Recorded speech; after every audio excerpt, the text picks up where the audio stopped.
Welcome to another one of our Digital Marketing Answered videos. I hope you liked the previous episodes. Please do go back and check those out. And remember, we're not just on YouTube, we're also on all of your favourite podcasts as well. So today I'm joined by Zoe. Thank you, Tim. She's our Client Solutions Manager, and today we're going to be talking about how to get the maximum from your marketing budget. I mean, it's a question we get asked all the time, isn't it, in our sales calls? So it makes sense to have a video to answer those questions. Indeed. And that's what we're all about with the answered. So, yeah. Yeah, that's what it says on the tin. Exactly. So the question we get asked quite a lot is, how do we set a marketing budget? And I think we know that the way that happens has changed a lot over the last few years. So how would you say marketing budgets and the way they're structured has changed? I think that people realised with the disruption with COVID, people often took a fresh look at what they were doing. Mm-hmm.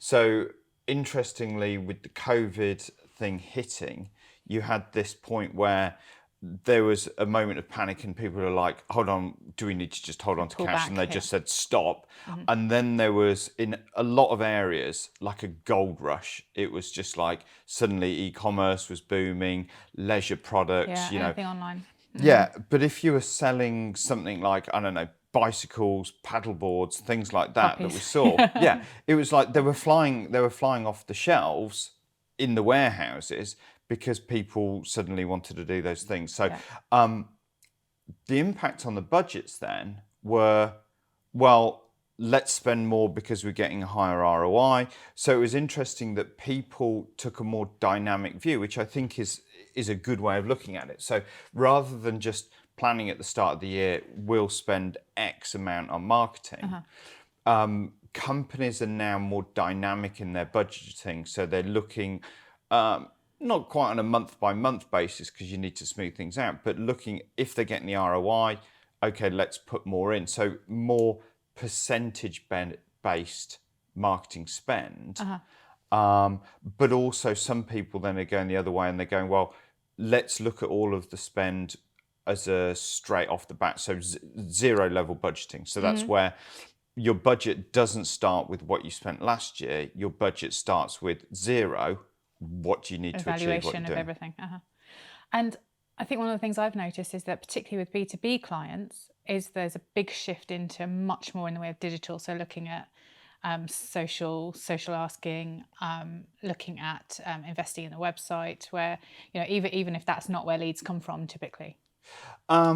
Yes, well, I think you say not where leads come from. I think the biggest shake-up was in those B2B companies that were getting a lot of their leads from events, for example. So they're absolutely stuffed, and so they took a fresh look at what they were doing and went, well, hold on, we can't do this. We're going to have to make other channels work. And I think an omnichannel approach is the right way of doing it, and digital is the right way of doing it, because the nature of work has changed. You mentioned B2B, approaching B2B lead gen. If you think there was a lot of people who were doing either events or they were doing cold calling, so getting people, telemarketing agencies. Yeah, exactly. Right? Well, lots of knowledge workers and decision makers now work from home, and they don't generally hand out their mobile number. Yeah. So you can't do those things. So you have to go, like with any sort of classical marketing, you have to go where your audience is. Great. Yeah, that makes sense. So with all that in mind, what are you seeing as the trends now in terms of the way marketing budgets are set and spent? So I would say current trends, what we're seeing is a greater emphasis on technology. So that's in a number of areas. People are waking up to like the importance of good MarTech. So what's MarTech?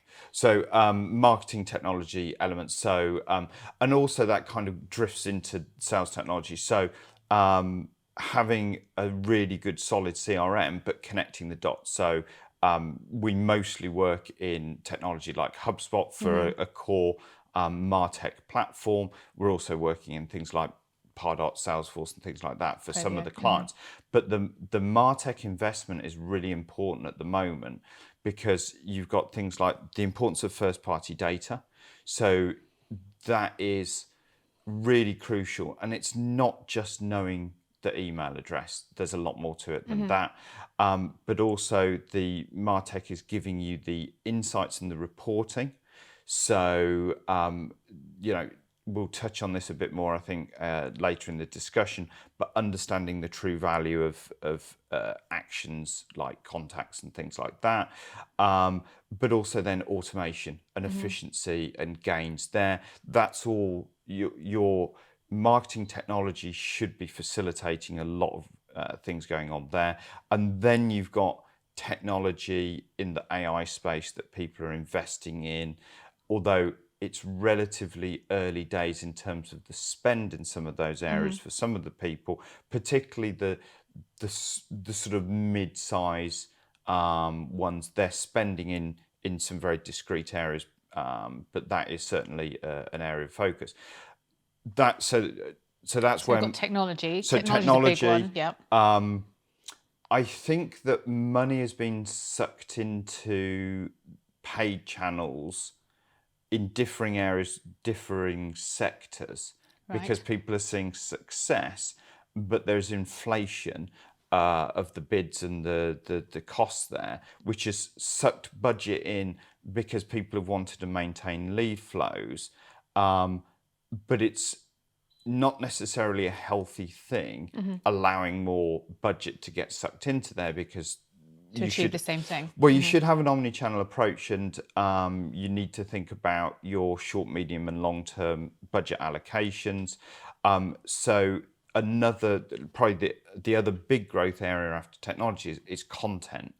And when I say content now encapsulates a vast array of different things. So it's not just written things and infographics on your website.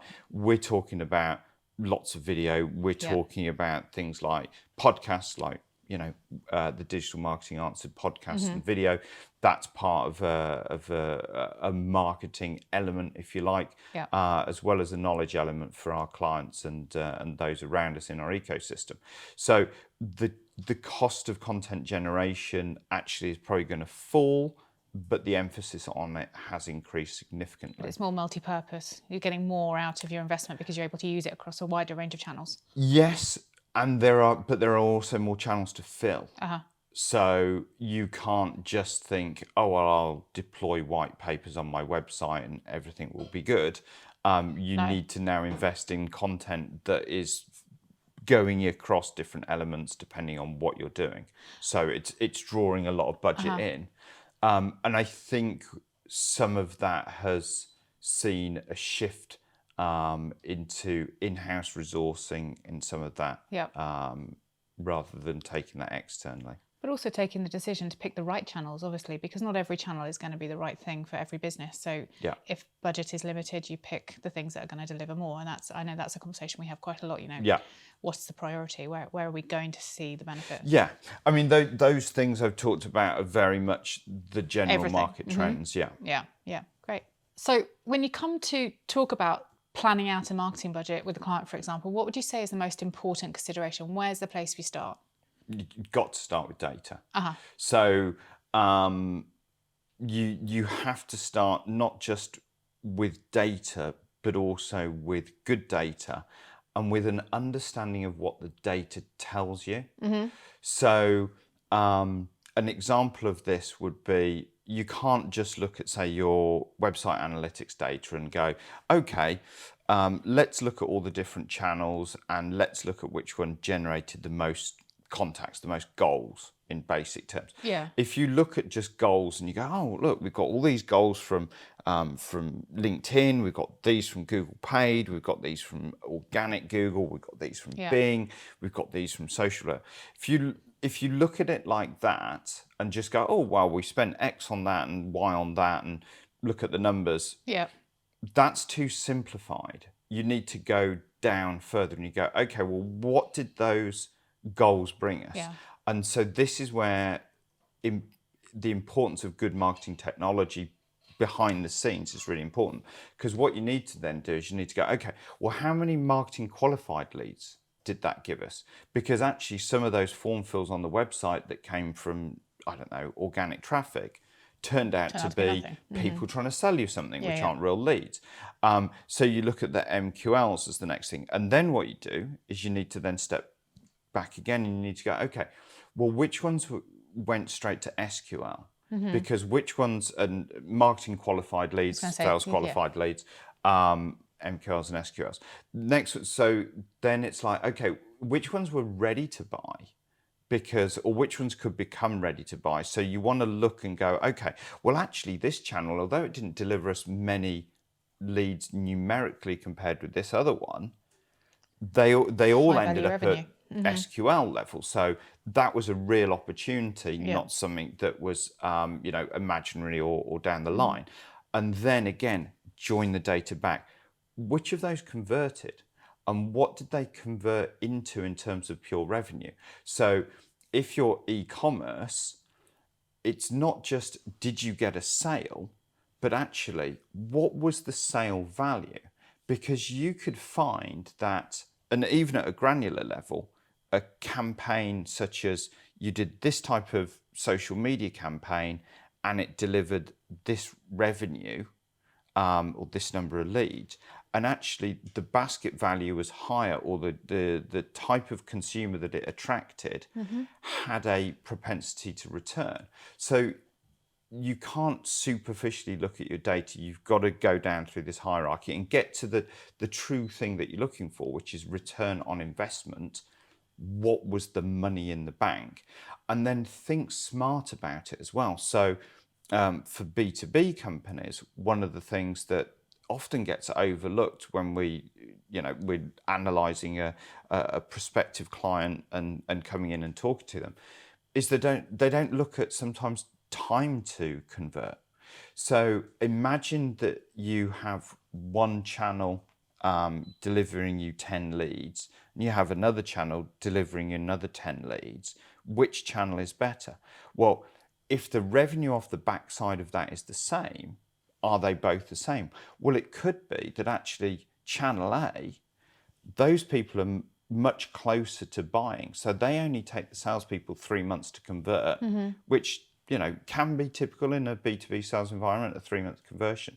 Whereas channel B, they take 6 months to convert because they're not quite so ready, or they're maybe not as senior as a decision maker that you've attracted, but they're an influencer and it takes longer to get through.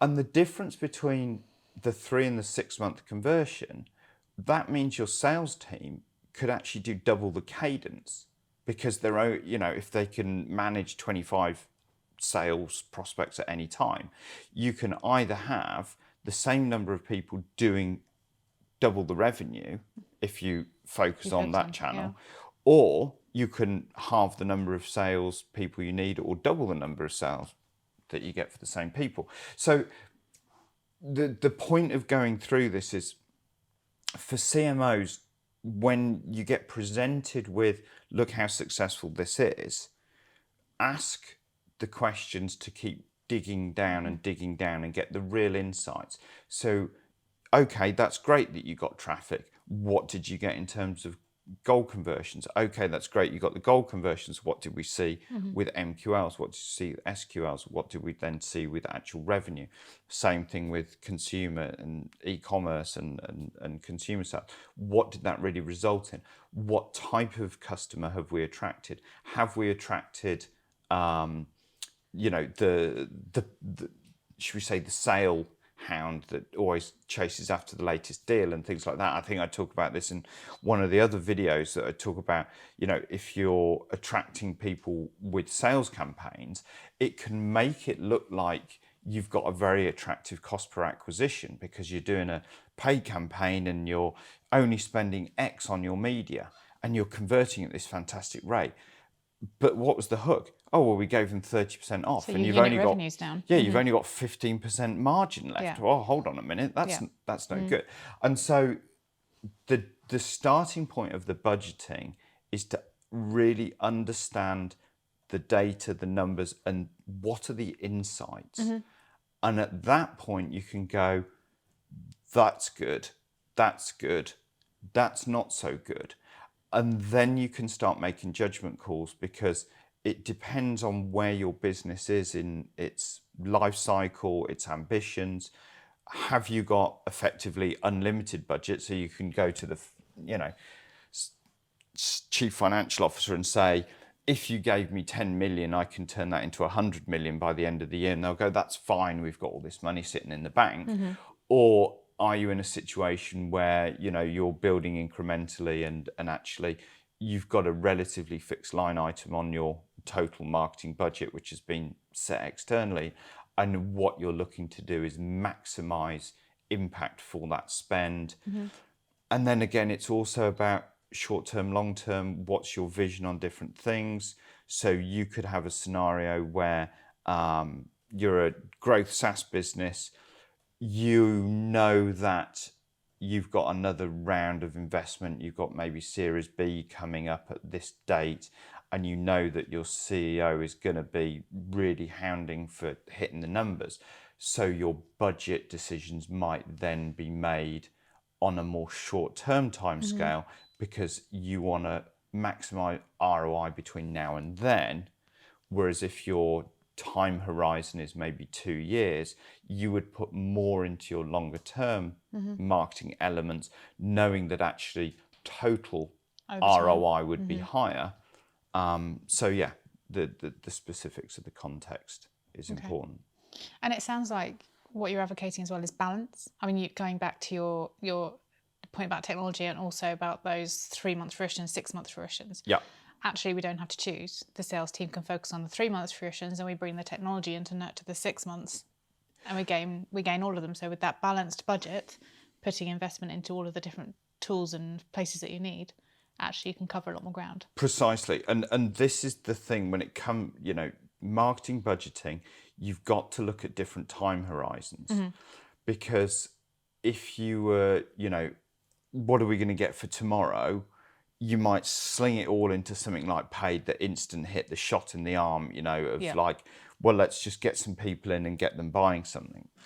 But it's not good, and it's not sustainable in a long-term scenario where you want to build value in your business. So I would say things like paid and campaign-orientated stuff is short-term use of budget, which certainly has its place. You need to do that. Yeah. Medium term, you're looking at more things like some of your organic will be sort of medium term, some of your technology investments will be medium term, and some of those things will be longer term. Doing a content strategy around something like, creating video, creating podcasts, that may well be a longer term burn. Incremental, but long term. I know of organisation that their podcast didn't really deliver ROI for more than 3 years. Right. So, but needed the investment in order to build that. And then once they had it down the line, that's something which is a really competitively defensible position. Because that's another thing you need to think about. What can you defend against within the mix? So this sort of comes down to the channel mix and having an omni approach. And I suppose you look at timeline, and then you look at mitigating risk against channel. So you could find that, let's just say for the sake of argument, LinkedIn smashes it for you compared with, Google search and organic at this point, right? And the data, if you took a pure view on the data, cost per acquisition, LinkedIn, best thing, throw all the money at that, right? Okay.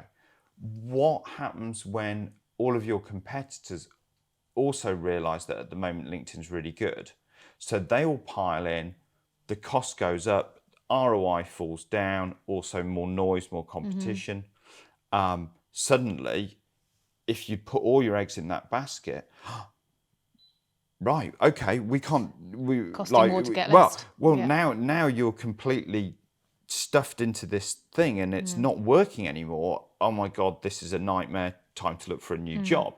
Whereas if you're actually going, okay, well, that's our primary focus, we can deliver well there, but let's spread our bets and let's do some stuff here with Google and let's do some stuff with organic.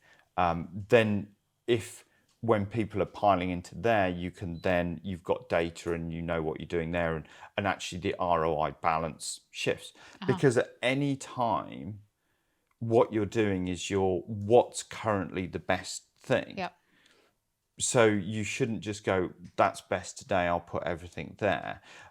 Even if it's something really good to defend, like organic and a content strategy, that's great. But you could have a scenario where the algorithm, the organic algorithm changes, people's consumer behavior changes, or the way things are evolving. And, at the moment, AI is changing what's going on in every aspect of digital marketing. Everything. And I see some really fundamental shifts. Now's not the time to talk about that. But even if you're really solid on something like organic search, that shouldn't be your only game plan. So it's really important when doing the budgeting to look at timelines, look at mitigating risk, and look at options. And then also, what I haven't mentioned so far is, what can you use to experiment with? What budget can you allocate for experimentation? Yeah. Testing theories. What's the next thing? Yeah. So lots of eggs and lots of baskets. Yes. Knowing that blend and why you're going for that basket. Yeah. And I know I'm not jumping ahead. I know we're going to talk about reporting later. Yeah. But also understanding what's coming out of those, analysing the data, making the decision, and keeping that as an ongoing process. Yeah, absolutely. Cool. So we've talked about lots of eggs, lots of baskets, looking at all of the options, getting an omnichannel approach. Yeah. Does that mean you have to have a large budget to achieve results? Well, money gives you choices in life, doesn't it? Well, Whether it's at a personal level or a business level, money gives you choices. Yeah. In terms of a big budget, what I would say is smart can beat big, so clever can beat big, but you've got to be realistic about what you need to break into the game, because you're competing, right? So you can't say something like, well, I'm gonna have a organic strategy and I'm gonna invest in organic and I'm gonna release one blog post a quarter and expect that to do anything. Clearly not. You've got to have enough budget to be in the game in the different areas, and that is going to vary depending on your industry and where you are as a business. And the competition, I'm guessing, as well. Exactly, the competition. So there are places that back in the heady days when the internet back in the day when the internet first started. But I mean, I've been around for a long time, and there were opportunities where the little guy was really, you could play big, you could grab market share, because people weren't in the digital space so much. It's not like that anymore. You've got to be both smart and you've got to have some funds behind you. The interesting one is paid, right? At the moment with paid, it's very hard now to get cut through with small budgets. And the reason for that is that so much effectiveness of paid now is relying on automation and effectively AI. And this has been going on for now a number of years. I know the AI buzz is big at the moment, but AI has been helping bidding strategies for a long time on platforms like Google Ads. The issue now is if you go into try and get leads from Google Ads and say you've got a budget of £1,000 a month, it doesn't give the algorithms, the AI, much data. But it depends obviously on what your cost per click is and what your conversion rate is and things like that. But there's now a threshold where if you don't spend enough, the systems can't help you, and you'll really struggle to get cut through. And even with the best will in the world, with the optimizations and all the knowledge that we've got in terms of manual setup, it's going to be very hard for people to cut through that. The other thing I would say about big budgets and smart beating spend is you've got to think about excellent now. It's not just about being good, it's about being excellent. Being great, yeah, okay, but you've got to be excellent, right? So some things you need to spend decent money on to be excellent. It's just a fact that some things cost money. But I think it's better to have the quality over a quantity approach. And I'm seeing this, and this is part of some of the worrying trends that we see when we go into new organizations, that they've taken a volume approach. So they've spent on volume and quantity, thinking that's the game changing, and particularly thinking about things like content. Well, let's write a blog deploy a blog every 3 days, and they're just that kind of thing. And what's the point, right? Better to actually deliver really good value and things within Again, that, based on the data. on the data, but based on differential as well. So you can do excellent in some areas with relatively low budgets, but if you have to make a choice between volume and quality, pick quality, because it'll work better. there's so much noise out there. And again, this is where there's the danger of AI, where people are thinking too narrowly, too tactically on the, oh, well, we've got this AI thing, so we can now create 50 social messages, in almost no time at all. Let's just put that out. And you're filling the internet with noise, and people are seeing what you're putting out. And yes, they're seeing you potentially, but they might be then unfollowing you or just skipping past every time you do something because you're putting drivel out there. Yeah. And I think that's it's a dangerous trend, that people are getting sucked into the more is better, and it's not. More grey is better. Yeah, more quality is better. Yeah. But I think given the way Google is going and the algorithm changes we've seen, helpful content, speed, page speed, all those kinds of things, it's safe to say that there is going to be some kind of control over the use of AI content and how that impacts quality and all that kind of thing. Which is a different topic, I know, but given we're there, I'll just touch on that very quick. There's loads and loads of debate about, will Google penalise you for AI written content? And just as a summary on this in terms of budget, when people are thinking, okay, we can do this, right, okay. Don't think about AI or not AI. Think, is this thin? Because lots of what is getting created with AI is thin.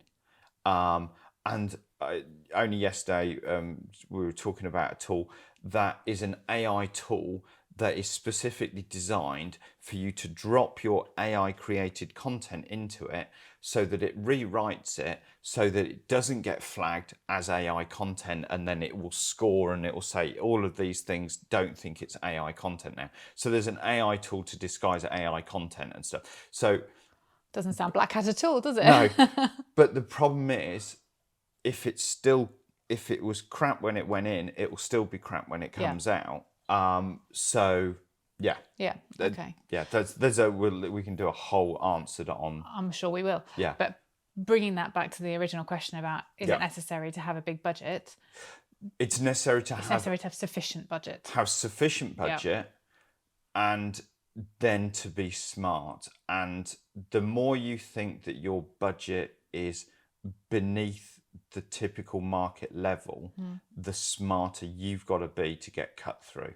So if you're the Championship, not the Premier League, and you want to get to Premier League, but you've only got Championship budget, you're going to need to work a lot harder and be a lot smarter to get to the Premier League with a Championship level budget. Yeah, and expect that budget to work hard for you and stop doing what's not working. Yeah. Presumably, so you're not wasting anything. Yeah, eliminating waste, absolutely essential. Precisely, Yeah. right. When we talk about being smart about budget, what we're thinking is getting rid of the waste, but also spending in the right areas. Because sometimes you spend on stuff and it's not waste, it's just not as good as it can be. So what I would say on the efficiency of budget, you've got to audit your tech stack if you haven't done it for the last probably 18 months would be the outside, but even if you audited it in the last year, you might need to refresh it. Just to clarify what you mean by tech stack. Right. Yeah. So your marketing and sales technology. So what would be included in that is your email marketing platform, your social platform, all those things. Yeah. But also things like, are you using like sales outreach tools? Are you using CRMs? All of those things. Reporting platforms that potentially plugging into it. Yeah. And Chris, our MarTech manager, did a very good thing about the whole thing about auditing tech stacks. Yeah. The reason why that's so important is that you can take a good platform which has got not just the tool set, but the integrations and the way it all sits together, and you can make everything else in your marketing system more effective. So your people, your messages, your content, everything else. That's why you do it. And I still find it baffling sometimes when we're talking to a prospect or a client and we're saying, okay, you need to employ something like Marketing Hub and HubSpot. often we're talking about things like, well, actually you should jump straight to enterprise because it's going to give you this and this, and we can do that with it. They're like, oh my God, that's a person's salary. But that person can't do what Enterprise Marketing Hub can do. Well, it's like, well, hold on. Yeah, you've already got, I don't know, 6 or 7 people in your marketing team. If we made all of them 20% more efficient, do the maths, that's more than a person. Not just that, but this person, this technology that you think, well, actually, that's a whole salary. Yeah, they never take holiday. They don't go off sick. They work 24 hours a day, including the weekends. And they evolve. And they they make everybody else in the team better. And actually, they make everybody else in the team happier because the people end up doing the things that they enjoy more. I had a conversation with a prospect just this week, actually, on the MarTech, and the person I spoke to is completely bought in, is on the way to getting sign off of technologies, actually HubSpot sales technology. What was brilliant was talking to them. Yeah, okay, we're doing this, and this week it's a nightmare because I'm having to do this. And I know that once I get HubSpot sales, it's going to do all of this for me. I won't have to do it ever again. Yeah. And you're like, that's a pretty senior person in that organization. They're a very costly person. The ROI on just eliminating that, it's an admin cost essentially, isn't it? Yeah. Is massive. So you want the efficiency that you can get from technology, and these tools would not be nearly as successful if they didn't deliver that. So just look at it and look at your budget, and it might make you feel warm and fuzzy saying I've got 8 people in my marketing team rather than 6, because it makes you look bigger or more important. But actually, sometimes it's better to have 6 great people and the stack right tools. Of good technology. And then also the other thing is agency spend. Lots of evolution of agency spend. The way I think that we work with our clients, I think, is showing to be really, really strong. And people want to spend with us because they realise that spending a significant amount of money with an agency like us, which gives access to all of these different, very specialist skills, absolutely, is far better than getting another bod in the team that actually can to do these things and do a lot of volume. But again, it's volume over quality. You want the quality. Yeah. So the efficiency in the budget, sometimes, headcount on the surface saying, well, I could have this person and they're going to work, a 40-hour week for me and they only cost me X. Why on earth would I spend the same amount of money on an agency? Because you get 25 people for that, and when you need them. Yeah, and you might only get a small amount of hours, but they're really impactful. And that's the thing, the efficiency piece when you look at your marketing budget is really think about impact. What is it the impact can give you, and how does impact also ripple out from your through your marketing team?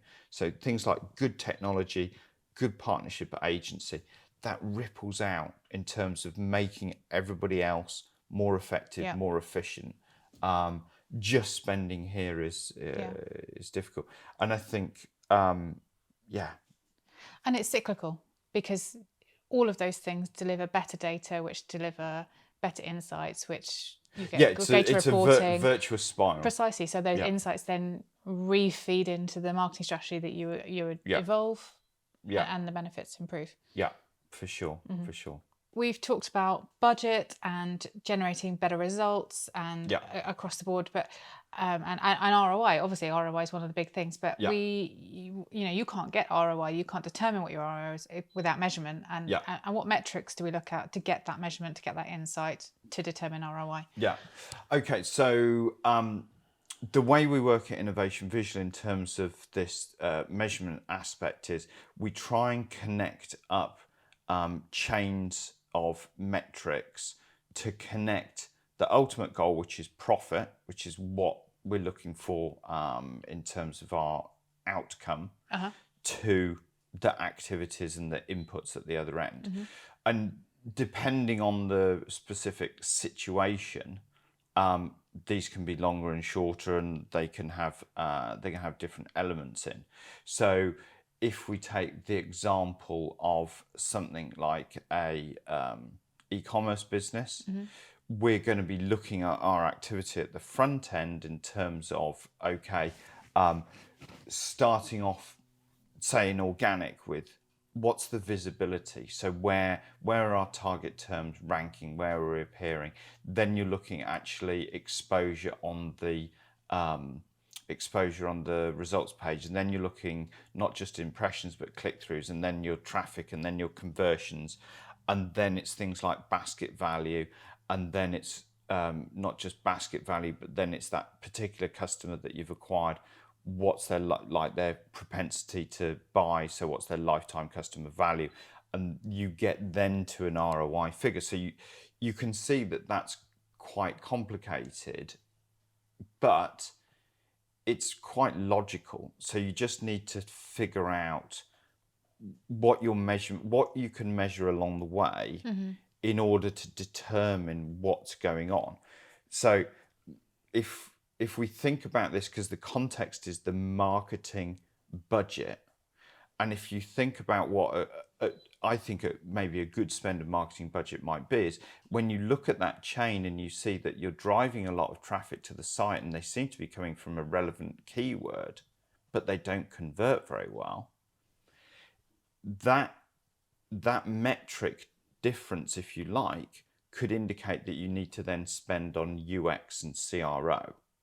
Yeah. So the measurement aspect is really crucial in terms of, by looking at the chain of metrics between the whole behavior of the consumer, if analysis you like, of the data points then at each point, what's happening. It will give you insights into where you should be spending your money. So for example, you might have, in a B2B scenario, you might have there's a lot of drop off where the MQLs don't get validated by sales. The marketing qualified leads, salespeople don't qualify them as sales qualified. So there you you look at that and you try and interpret why, and that will help guide your budget spend. Because what you might find is that what you're doing is those people are the right people, but it's the wrong time, and actually you're not investing sufficient in long-term nurture. And what you should be doing is having better marketing automation to do long-term nurture. And what you'd find is that those people will then move from MQL to SQL at a later point. Rather than drop off, they stay with you and come back. Yeah. So the measurement factor is about understanding the relationships between the data points as much as the data points themselves. Because I could say to you, my conversion rate's 5%. Is that good? Context, please. There you go. Yeah. So it's like, it could be awful or it could be brilliant. It really depends. But also, what was it before? Was it 2.5% before, or was it 10% before? What are your competitors' conversion rates? How are things changing? Yeah. So the metrics thing is really important in terms of this budgeting, because again, it comes down to good, accurate data is your foundation, and then analysis, interpretation. This is where people like Clotilde and Helen in the team working ongoing with the clients, and then also the specialism heads working with the clients, take that data and help our clients interpret it to come out with, well, this is what the numbers mean. And to the same degree, when you and I are talking to prospective clients, a lot of what we do is that analysis and interpretation. Yeah, exactly. Yeah.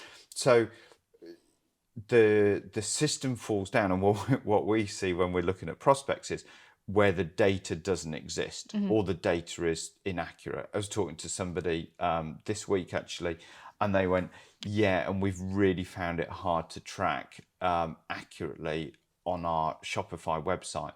And I didn't like to say on the call, oh my God. Shopify does it for you? Well, not yet. Yeah. Like, how bad is the people that set this up for you if the data's inaccurate on something like a shop? Like, that's bread and butter data tracking kind of thing. It's start with the foundation of it being right and clear and accurate, and then you've got to understand what the data means. So just very quickly on getting it right, obviously that means getting the tracking in place correctly. So if you're not even tracking the data and collecting it properly. Practical things, tracking, using the different tools and tracking across the different tools. So don't just rely on, Google Analytics for tracking your website, using something like HubSpot. So you've got the joined up thinking, you can see the revenue, and we're using HubSpot across everything from, very high end, high ticket value enterprise B2B through to high volume consumer e-commerce kind of stuff, because it gives you the revenue at the end. So it joins a lot of stuff up for you, saves you a lot of work, or having to use something like Power BI or something to try and join up data points and import things in there. So you got to get the tracking right. I think it's going to be interesting to see how some people who haven't thought ahead on GA4, whether they're going to have a freak out when GA4 goes live on the tracking front. Well, that's not going to be long, and it's almost too late to do anything about it now.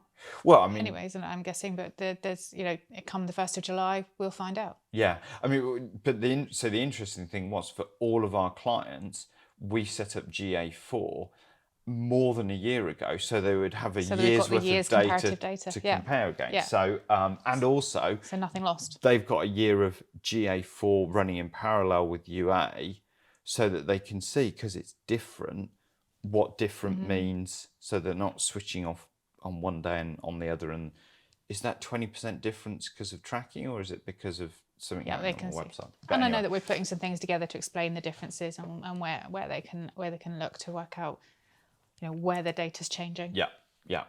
So we've covered a lot, but what happens when all of this works? In terms of budget, because that's what we are trying to talk about. Even though I know you and I go off at angles. When we come back to budget, if the strategy works, the plan works, the data works, the revenue's coming in, and you're starting to see profit, Yeah. how do you take that profit and scale? Because Are you just spending it on parties? Oh no, that's the wrong answer. we're not going to say spend it on agencies. Let's say, business is booming, the digital strategy is working. Yeah. You want to grow the business, you want to scale the business. Yeah.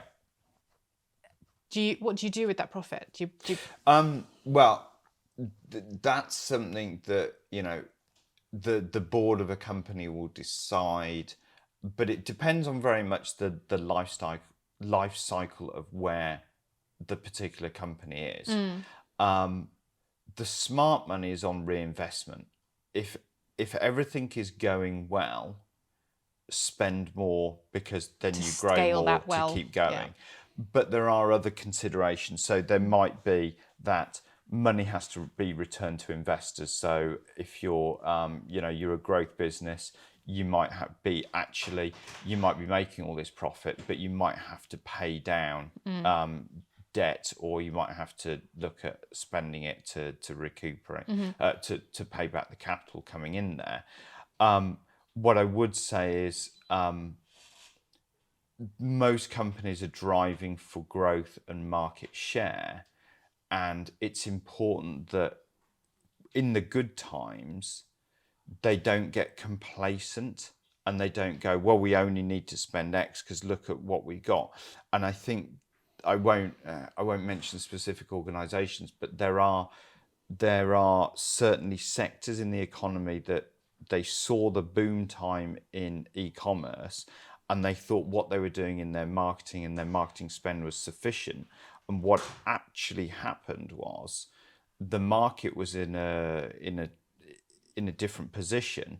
It wasn't just that they were rinsing it, and then they failed to reinvest for as looking things equalised. And now there's a lot of D2C and e-commerce, consumer e-commerce businesses really struggling. I know of them, companies that were making a ton of cash are now gone bust. And what it was is that they didn't hold on to that funds and look to reinvest it. Instead, they did, shift the money into other areas, whether that be dividends or whether that be, higher wages and things like that. So a level of reinvestment to shore up infrastructure, to shore up the structure of the business itself, to basically build things. Yeah, one good year doesn't mean that you've nailed it. It means that you're in the right direction. Keep looking forward. Keep looking at where your whole market goes. I mean, this is what the CMO should be looking at, the bigger picture stuff. They shouldn't necessarily be going, do I spend that on this type of LinkedIn campaign or that type of LinkedIn campaign? They're digital marketing managers doing that for them and telling them why. They should be going, okay, we did really well, we've grown really well, this is our cost of acquisition. Okay, how do we maintain that? So what's happening in the competitive space? Have we got more competitors coming in? Is it likely, I don't know, a competitor gets bought by a really big organization that's then going to throw loads of budget at it? What do we need to do? Where are our shortcomings? Or again, coming back to things like tech stack, if you've grown a lot, you've gone from, I don't know, 2 or 3 people in your marketing team and 5 salespeople to 10 people in your marketing team and 25 salespeople. You may well have outgrown all of your technology.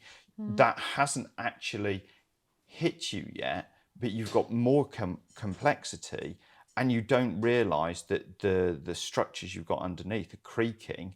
And whilst everything's great, you should actually look at it and go, oh, I need to sort that out before it breaks. Yeah. Not think, oh, well, everything's great. Yeah. Well, I know you and I have both talked to enterprise level companies that have still got all their data in Excel, and while that's a dangerous strategy, also there's a lot of value in data that could be leveraged. Yeah. So there are benefits to investing in the right technology. Yeah, I mean the days of that siloed data is fortunately getting less and less. Yeah. But I would say even ones with expensive technology aren't always using it right, and aren't forward thinking about how they're using it. They're just going, well, it's not broken, so we don't need to fix it, rather than going, how can we maintain competitive advantage? Great. Thank you very much, Tim. That was really interesting. Thanks. Okay, thanks. Hopefully everybody found that really useful, and if you did, please like and subscribe, as I say, across the different channels, whether it be YouTube or on your favourite podcast platform. And please do get in contact with us. We're always interested to hear your feedback and ideas for other podcasts. Yep. Also, any questions we'll be happy to answer.